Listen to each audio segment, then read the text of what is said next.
はい、こんばんは、村岡正則です。今日はですね、リバーシーバス、リバーチヌなんかに来ております。川に来ました。さっきまで別のロケやってて、で終わったんですけど、もうね、やっぱ連日35度の気温ですごいタフでした。で、タフな中で、やりきって、でもちょっともう少しだけやろうってことで、別ロケっていうかちょっとロットのテストをしたくて来ました。はい、で今日ロットはですね、これ昔20年選手の人ならわかるんですけど、15年前ぐらいまでって人かな、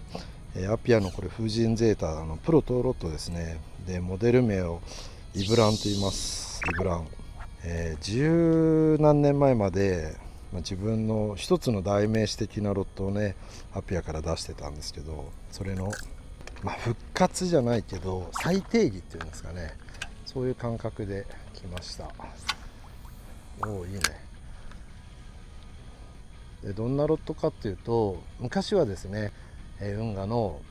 ストラクチャー、台船だったり杭だったり、そういったとこの下にねつく鈴木をかけて取る。でもう走らせられないので、ストラクチャーの中なんで、なんて言えばいいかな、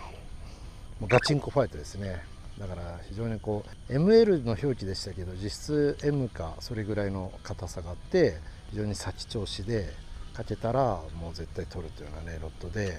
非常にたくさんの人にね使ってもらったロットですね。で、今はですね、そのストラクチャーもうほとんどなくなって、運河で足元からね魚引っ張り出すなんてフィールドはねほとんどなくなってしまったので、役目を終えたということで廃盤になってしまってたんですけど、でもそのイブランってもともとイブニングランデブーっていうですね、要は夜一緒にみたいな意味をもじってイブランってつけてるんですけど、じゃあ今の時代のね、令和の2024年のイブニングランデブー、イブランとは何だろうかっていう定義をねもう一回検討した結果、昨今ですね、公園なんかが次々開放されてて、釣りができるねこう遊歩道とか公園っていうのが2024年の東京はめちゃくちゃ、去年2023年に一気にこうオープンじゃなくてね、なんていうかな、再定義されて釣りができるような、ちゃんとね胸張ってできるようになったところが結構あるんですよね。長さで言ったら 10km ぐらいあると思います。でそういったとこは多くは、振りかぶって投げるのが禁止で、それは他のね公園の利用者との衝突を防ぐために、基本振りかぶらないで投げるならルアーフィッシングもやっていいよと、要はアンダーハンドキャストでやってくれるならいいよということで、じゃあその運河に対応したアンダーハンドキャストに対応したロットなんかはあってもいいんじゃないかということでイブランをね再定義しました。でそしたら今とりあえず1回目の長さはこれ86なんですね。 8.6 フィートで、こうやってアンダーハンドでもう思うままにスパスパ自分が出したい弾道で投げていけるっていう、素材から、いろいろやってきて、来た、おお、食いましたね。でプラス感度ですね、ちゃんとなんていうかな、しっかりボトムをね取れる感度とか、ルアーの状態を把握する感度とか、そういった感度をねしっかり把握して、8ヌだ、よいしょ、でしっかりねかけていけるっていうね、それができるロッドにしたいなと思って、よいしょ、あっさり釣れましたね。40センチ内ぐらいかな、チヌです。はい、でナレージ50ですね。ボトムに触ってなかったですけど、今はたまに当たるぐらいで引いてたら食ってきましたけど、そのボトムの感知能力なんかも、ネオンナイトとかナイトホークっていうね似たようなレングスのロッドより突出して超高感度設計になってます。で、デメリットは多少バラしやすいと思います。バラしやすいはずだけど、それをね補ってあまりあるアキュラシー性能と高感度設計でイブランの時代をねまた作れんじゃねえか。いやー、すんげえ水温あったけえな。これ終わってんな。はい、バイバイ。怖っ。チヌだけは元気ですよね。降水量でもね、1月の8日なんですけど、まあ今もう連日の35度で、もう水は煮え切っちゃったぐらい暑くなってますけど、おそらく次雨が降るまではどんどん良くなっているような状態かなと思いますね。今日はアンダーハンド限定でロットテストですからね。もちろんフルキャストしても飛ぶんですけど、多分ナイトホークとかネオンナイトの方がパラボリック同調子に曲がるので綺麗にスムースに飛ばせると思います。ちょっとピーキーですね。でもこうやってアンダーハンドでシュパッと打つと低い弾道で自由自在に飛ばせるかなと。よし、バレた。食った。バレた。すげえ、めちゃくちゃスイッチ入ってきた。あと30分で干潮の時刻なんで試合になりましたね。投げて失神 1.5 メーターぐらい70、50を引いてきて、でこの辺からそこにふっと触ったりするんで、結構速くていいかなと思います。そこに触ってきたらちょっとロッドの角度上げて触らないように引いてくる。でコトコト当ってるともうバイブレーション消耗して根がかりでね消耗してしょうがないんで、基本的にはそこを取らない、そこにつけない。だけどたまに巻いた状態でそこに触る分にはナリジャーのリップがあるんで、ツンと跳ねますからほとんど根がかんないです。止めちゃうと根がかるけど、だから触ってんな、ボトム触ったなぐらいでワンキャストに3回触るかなぐらいですかね。手前はねコって当たったりしますけど、だからちょっと大きめの深いところ投げたら沈めて、でまた巻いてきて、でボトム触った、そしたらちょっと高くしてこんな感じで巻いてるとひったくってきますんで、触ったっていうか、エビとか何食ってんのかな、エビカニ、そういった類を食ってんじゃないかと思いますよね。いいねこのアンダーハンドキャスト、素晴らしいアキュラシー。久々だな。初代のネオンナイトに似てますね。豪快な鬼がけティップ搭載っていうね振り込みでめちゃくちゃ売れた風神ゼータネオンナイトの初代モデルですね。それがこんな調子だったですね。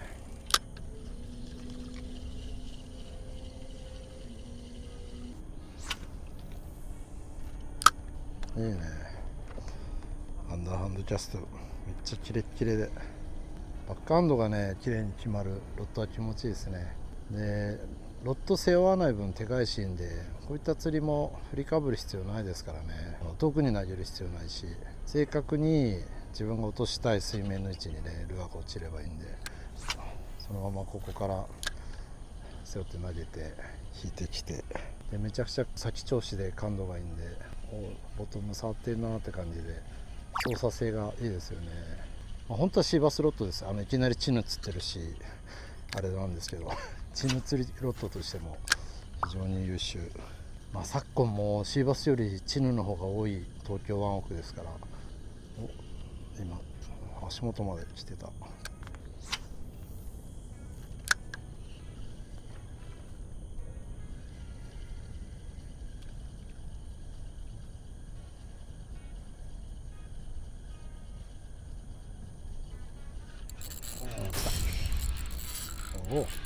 おいいね。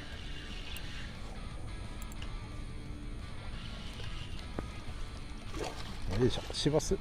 チヌ、またチヌだ。シーバス釣りたいけどな。よいしょ、2枚目、はい、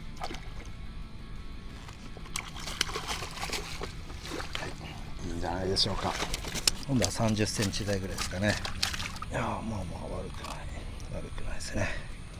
試合がねあと30分ないと思うんだよな。だからもう試合の前にささっと来て、なんか1枚2枚でも釣れればと思ってきましたけど、サクサク出ますね。サギしっかりね流れてる時間あれば、今この時期のチヌだと10枚ぐらいは狙えると思うんですけど、とりあえず2キャッチ目、試合につきさっさとリリース。バイバイ。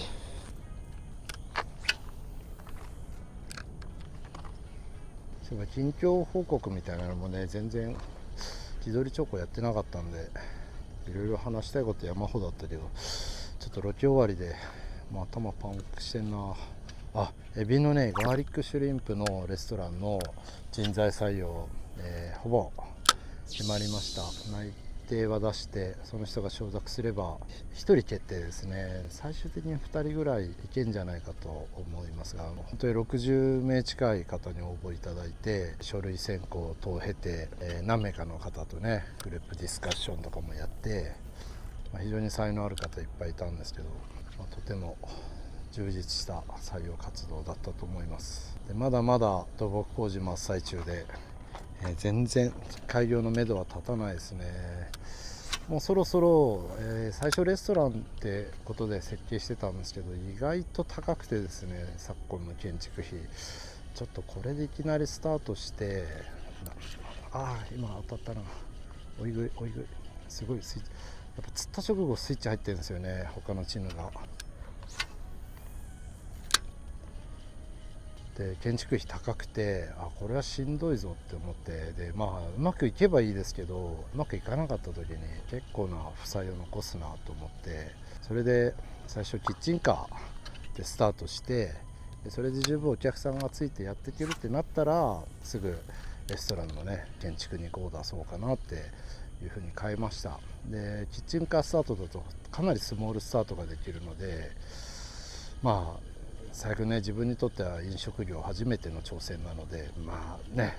当然素人がやるわけですから、うまくいくかはね本当にわからないので、自分も人生で7個ぐらいかな事業開発やって、5個ぐらいうまくいってですね、今ねこ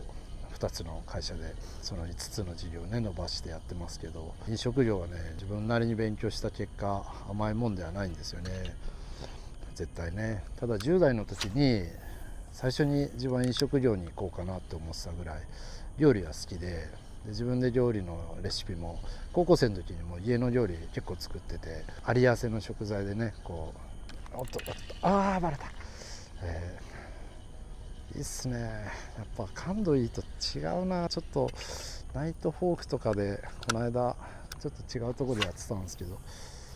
もう手に取るようにナレージのリップと下のここ書き背で凄まじい根がかりするような場所なんですけど、なくす気がしないぐらい感度がいい。ちなみに今日は P1 号で30ポンドでやってます。なんでそれぐらいね飲食業にやりたかった、夢ってほどでもないんですけど、いつかやりたいなって思いをずっと持ちながら社会人やってきたんですね。だからで自分がシェフとしてこうね厨房に立つっていうのはやっぱりそういうキャリアは歩めなかったので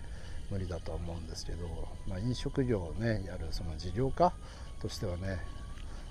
50代の挑戦として一つやってみたいことだったので、といってもねそんな簡単な世界じゃないんで、和食とかねフレンチとかイタリアンとかを街中でやってもものすごい競争で、そういったところでは自分もね勝ち目ないと思ってたんですけど、たまたまね、ブルブルで、いろんな事業やっていく中でたまたま海辺のね広い土地を買うことができて、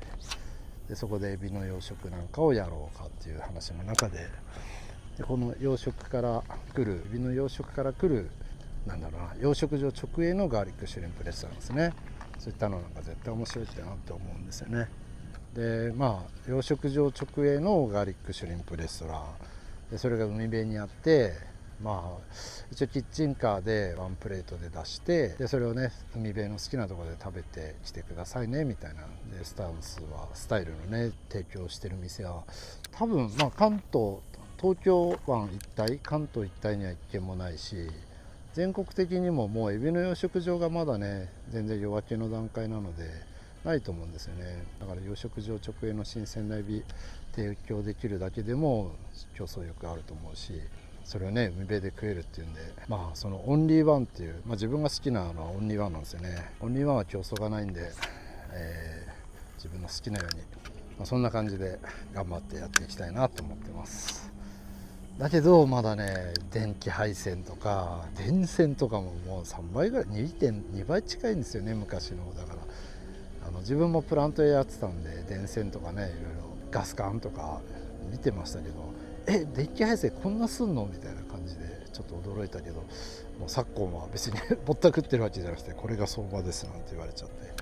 そんな高いのかっていう感じで、高いなと思いながら、3000坪のうちの2000坪コンクリート土間コン引いたりで恐ろしくお金がなくなっている私でございますが、私というか私の会社ですけど、ただ整地工事が終わって、だんだん広い敷地とかで事業計画進んでくると、水の配管、電気の配管、常夜灯とかのね計画とか進んでくると、もう楽しみでしかないですよね。なんか夢の国みたいなね、そんな空間ができてきてるんで、それを楽しみに日々頑張るという感じですね。もうだいぶもうあと干潮まで30分ですね。詐欺潮の勢いはほとんどなくなって、着いた時はねさらさら流れてましたけど、今も流れてるけども水面になんかモヤモヤは出てないですね。そうするとちょっと一回試合も終わりかなって。今引っかかった。違う、これはね、もう岸が近い時は素直に取り入った方が外れます。反対から引っ張れば大体取れるんで、変に煽ったり しないで、引っ掛けたまんまテンションキープして、反対方向まで行ったと思われる位置からパンとやると外れるんで、素直に戻ると、そういう感じがいいですね。根がかりはね、これ沖はね反対方向行けないんで、また外し方があるんですけど、それはまたおいおい。これがねリーダーが傷つかなくていいです。リーダーの消耗だけが一番嫌なんでね、結び直すのめんどくさいですからね。この必ずチェックして、リーダーよし、ハリー先もよしと。し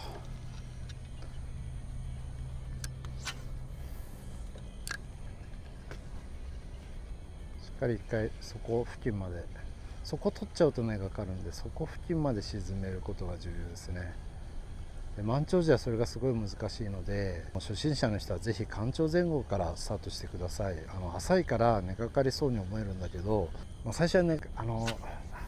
フロントフックとかのね下向きの針とかをトレブルフックのうちの1本下向いてる針とか潰したりして、それだけでね根がかる可能性が5割ぐらい減るんで、それでこう浅いうちに根がからずにかき瀬とかの上をどう引くか、これも今毎頭かき瀬には触りながらコンコン引いてきてるんですけど、それでもねこう上手に根がからないで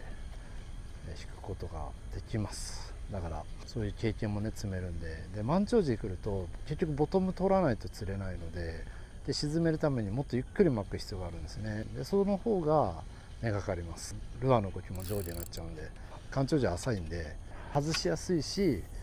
浅い分早く巻いてるので、早く巻かないと根がかかっちゃいますけど、早く巻いてるからルアーが触っててもですね回避してくるんですよね。かき線に挟まっちゃうようなとか、ゴロタ、この足元のこのゴロタ石に挟まっちゃうようなアクシデントがない限りは大抵根がかんないでかき線をねこづいてきます。でその状態でいきなり噛みついてくるんで、チヌなんかシーバスもねこのパターンで食いますね。昔はこれがシーバスとニゴイのパターンだったんですけど、いつしかこれもチヌだな、いつしかチヌばっかりになっちゃいましたけどね。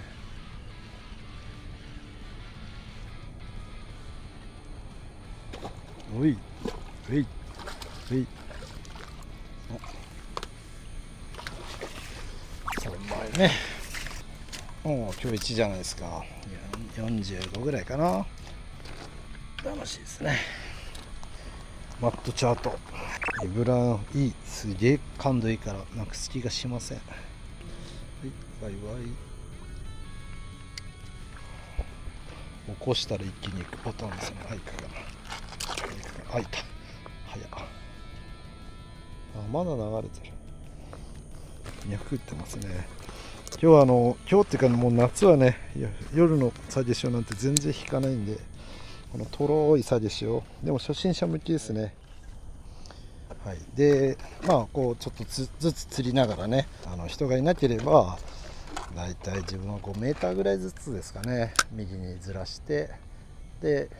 45度から30度ぐらいのアップクロス方向に投げて、こう魚は5メーターぐらいの沖から10メーターぐらいの沖のこの自分たちがいる駆け上がりの先のね、こうゴロタの崩れ、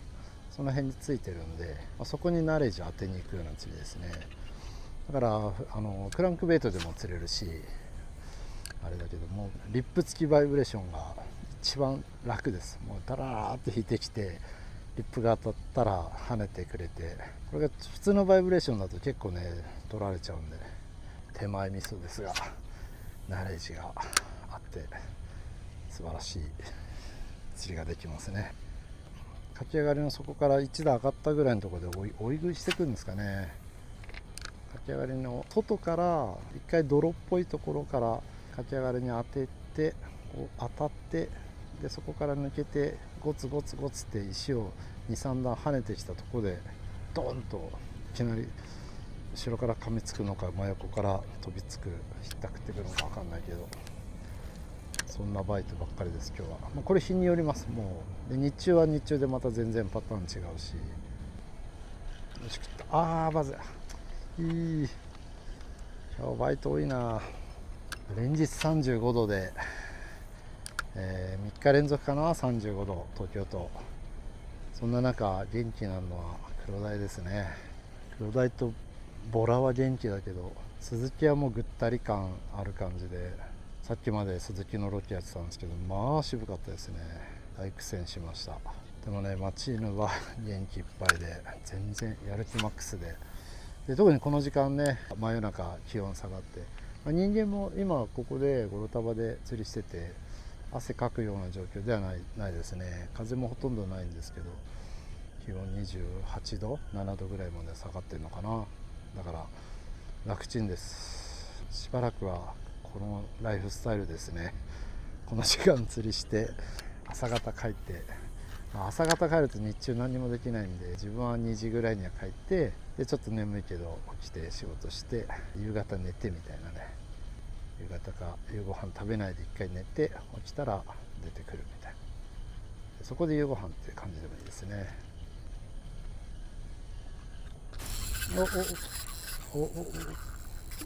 これはスレっぽいな。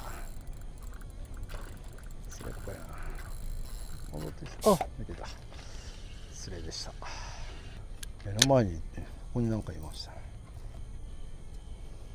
さらーっと撫でたような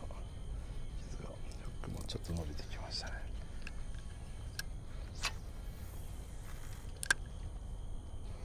なんだ、気持ちいいし、やっぱりこ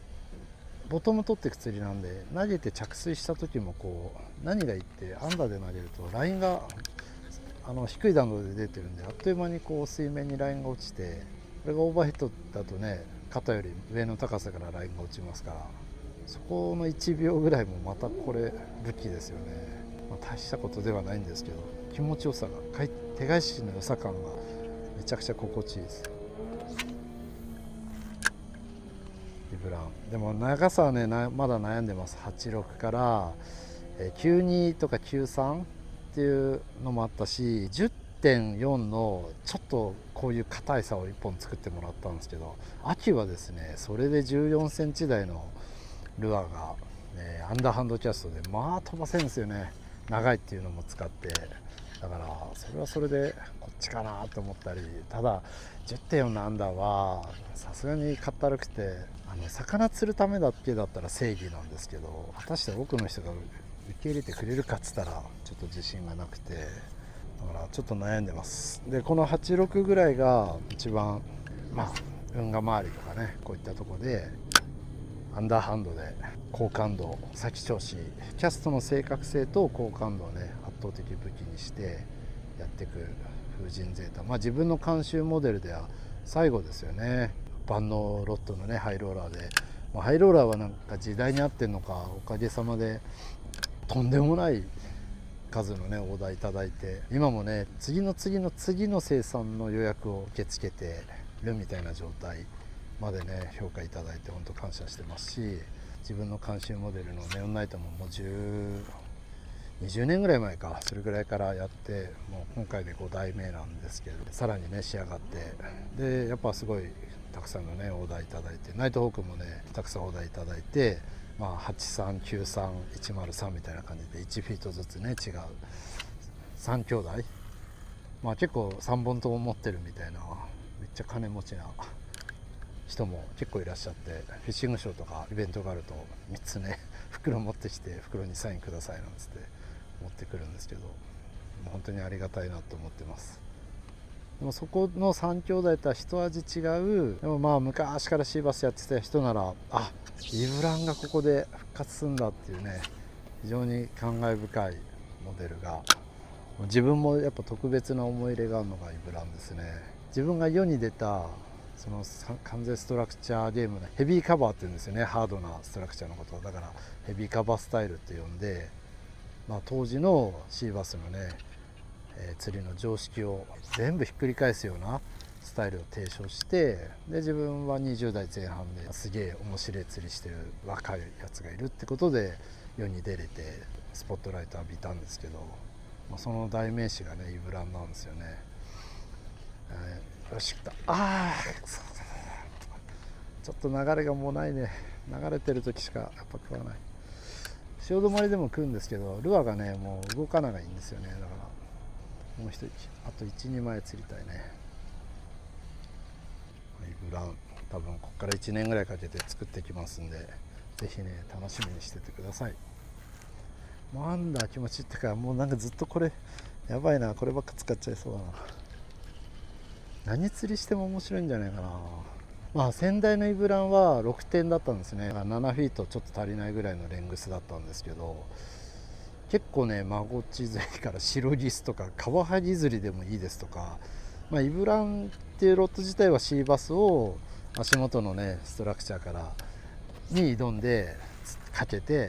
ひっぺがしてあげるっていうコンセプトのロットだったんですけど、その極端な先調子高感度設計で皆さんいろんな使い方されてましたね。ワインドとか、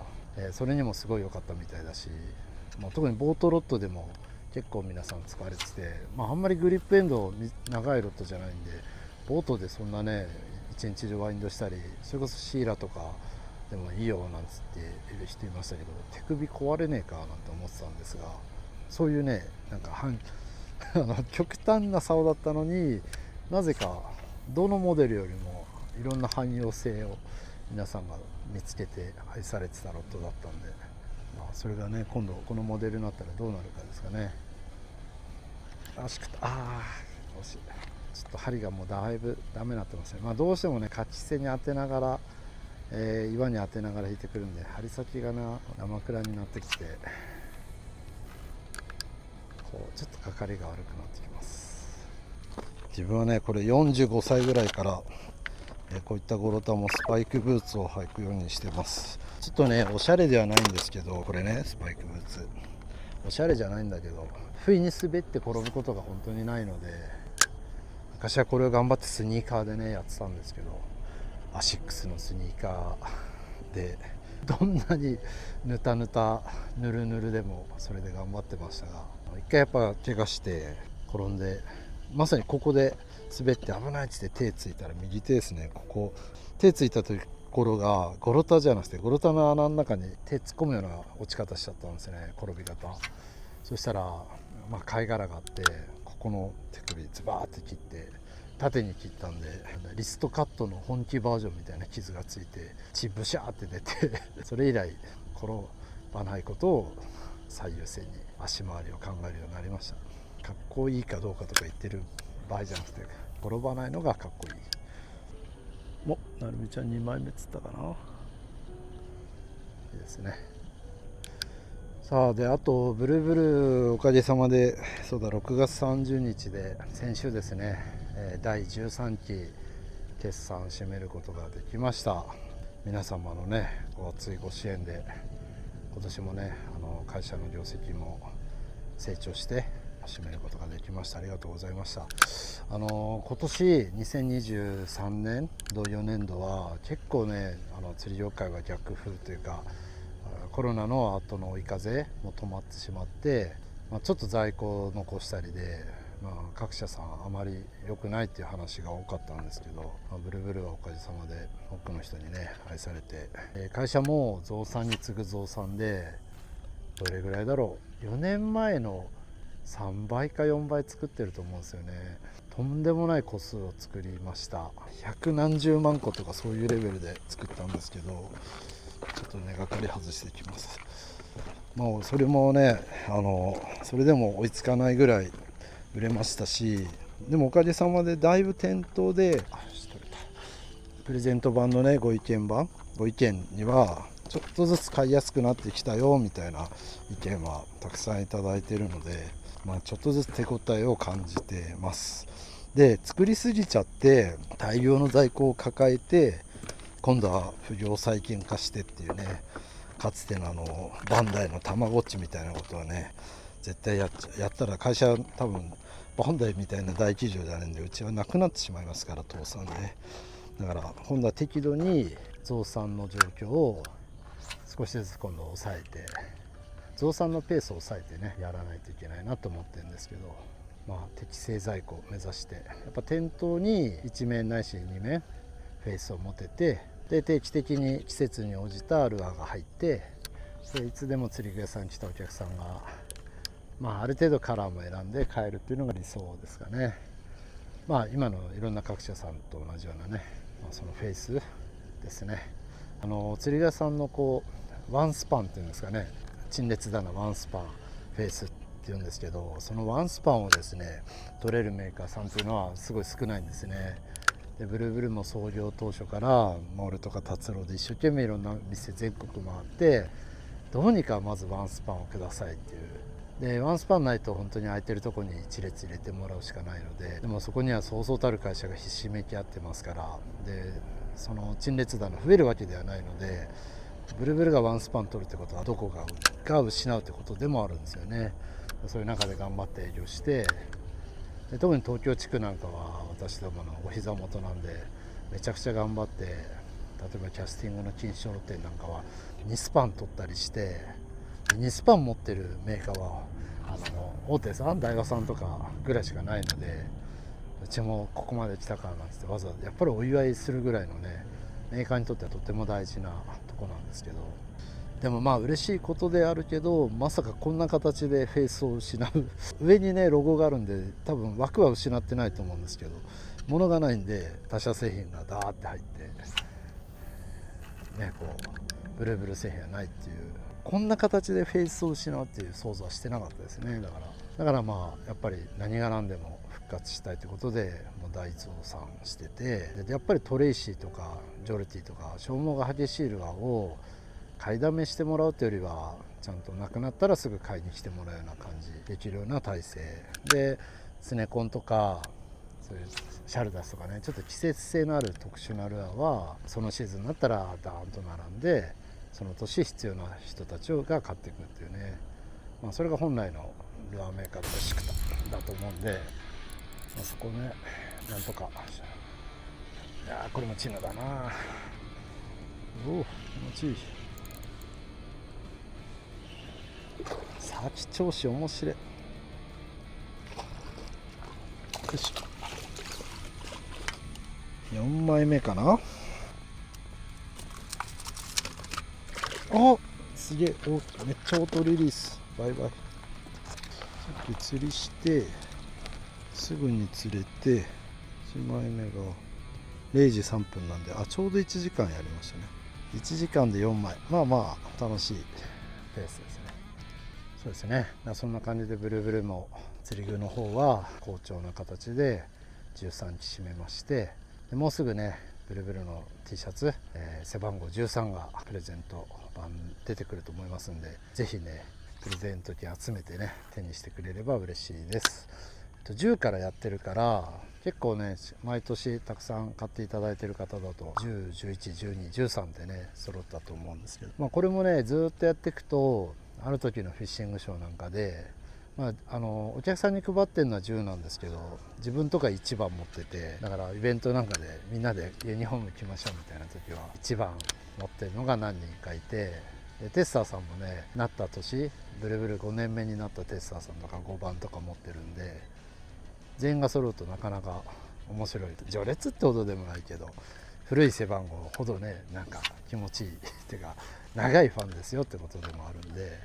こうユーザーの皆さんもね、10番なんか持ってると、あと5年3年後ぐらいにやったらね、あ、10番ってことは5、6年前から、当たった、5、6年前からね、ブルブルのがっつりプレゼント、確か30点だったかな、 T シャツだから、それなりにね、ヘビーユーザーだぞっていうことなんで、そんな遊びをしようと思って毎年1枚ずつ番号を作って、目指せ99番、もう俺は生きてないけどそこまでいったらいいですね。100番とか、それぐらいで00に戻ってね、やったら最高ですね。なるみちゃんも機嫌が良くなってるようなんで、ちょっと戻りますかね。小峰青くんにね来てもらってやってるブループラネットもね、さすが青くんって感じでお客さんがすっかりついて、順調に日々ね出店してますね。さっきも通ってきましたね。さっき違うロケやってたんですけど、別のとこで自分たちの前を青くんたちさっそうと通ってきましたね。今日は夕方出て、なんか日没で終わったのかな、日が暮れて同時に戻ってきましたんで、そういう多分チヌ線かな、シャローのチヌ線やってたのかな、感じでねやってますんで、そちらも機会あればぜひ乗ってもらえたらと思います。あと1枚ちょっと集中してやるよ。流れがなくなってきたんで、ちょっと沈めてねボトム取りやすくして、流れがある方がルアーが浮き上がりやすいんで、その分こうゆっくり巻けるんですよね。でこう流れがたるんでくるとどんどん沈んじゃうんで、ラインも水受けないですからね。だから根がかりやすくなるんで、その分早く巻かないといけないから、食わせ床が難しくなりますね。よしと、外れた。いよいよいよいよ、完璧な合わせでしたが、残念。針がまた1本ダメになってる。伸びたな。もう全然刺さんねえこれ。ここは大丈夫。フロントはまだ生きてます。テールフックが死んでおります。今完璧な、もうイメージ通りの着水して一回ボトムスレスレまで沈めて、さあそこ触るぞってぐらいで巻き始めて、コンコンって触ったのを跳ね上げた瞬間、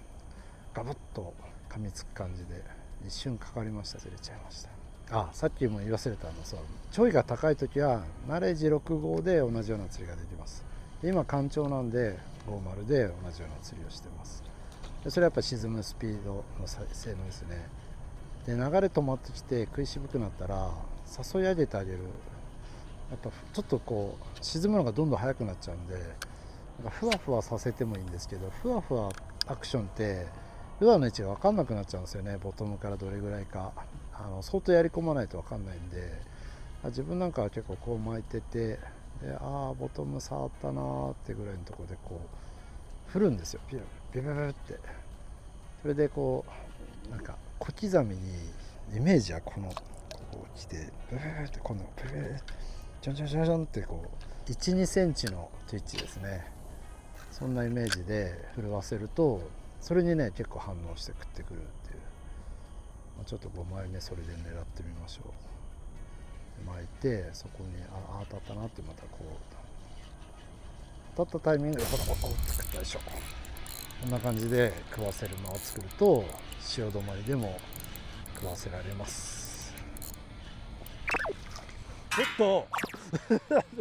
とビビったよ。間違えたとかじゃない、俺の1メーター前に落としやがった。よし、ちょっとかかってるところがおでこだからどっちかなって感じだけど、はい、これで5枚目